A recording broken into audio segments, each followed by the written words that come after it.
All right, man. Peace.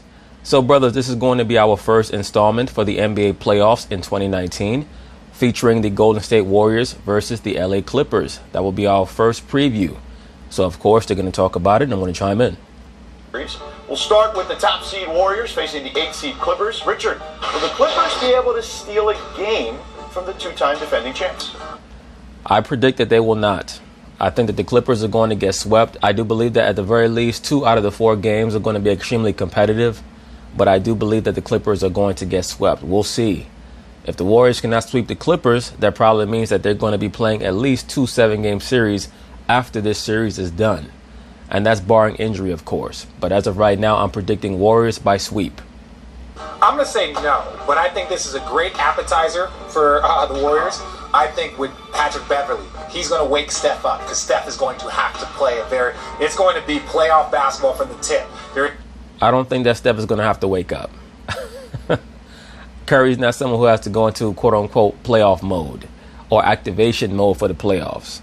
He plays that way every game. So I do think that Patrick Beverley is going to try to get under his skin. It's just not going to work. There is no rest. And you just look down their roster, everyone is going to have some work to do. So I think the Clippers are going to be a good startup for the Warriors. It reminds they're going to be a good little warm-up, a good little appetizer. Reminds me of when the Warriors played the Pelicans in the first round, the year of the first championship. The first game was a blowout, and then every other game was super close, super tight. They swept them, but the 4-0 doesn't really indicate how close that series was. Speaking of that series in 2015 in the opening round of the playoffs that Amino Hassan brought up, I believe it was Game 4 where Steph Curry hit a 3-point shot in the corner to send the game into overtime. New Orleans was supposed to win that game. I think they were actually blowing the Warriors out in that game, and then they came back. And once again, that's a reminder that this notion that Curry does not play well in the playoffs is a false narrative. People forget context. In 2015, he was killing teams. He was killing the Pelicans. He came back and did work on the Memphis Grizzlies. He was killing the Rockets in the 3rd round. And then everything changed when he fell on his head. I think it was in Game 4 against the Rockets when they were going for the sweep. And after that, it took him a while to get his bearings. That happened in 2015. In 2016, we know about the 2 injuries that he suffered in the opening round against the Rockets, and he was never the same. He gave him a good run. I think Clippers get exactly 0 games.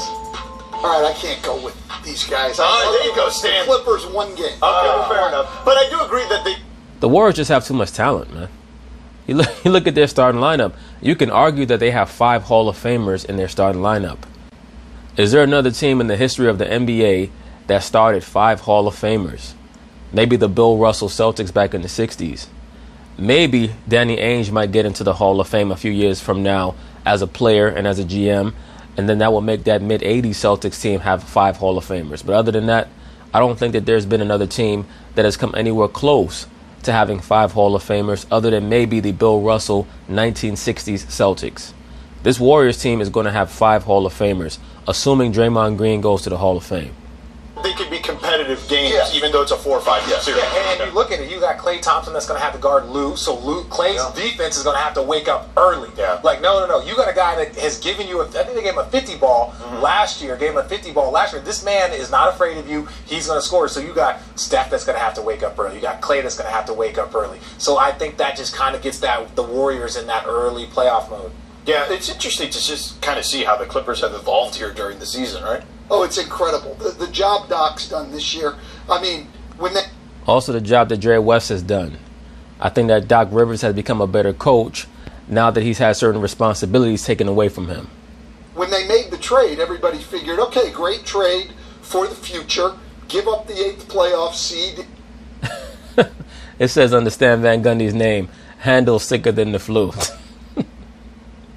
They can't get over that clip of Stan Van Gundy showing off his handle. It's worth it for what you're doing. They got better. Yeah, no doubt about it. All right, let's move on to the... But anyway, that's basically it on that. We'll see how that series turns out. Once again, my prediction is Warriors in 4. There may be a game or two that can go either way, but I do believe that the Warriors are going to have too much talent. They're going to close the Clippers out in 4 games. So peace.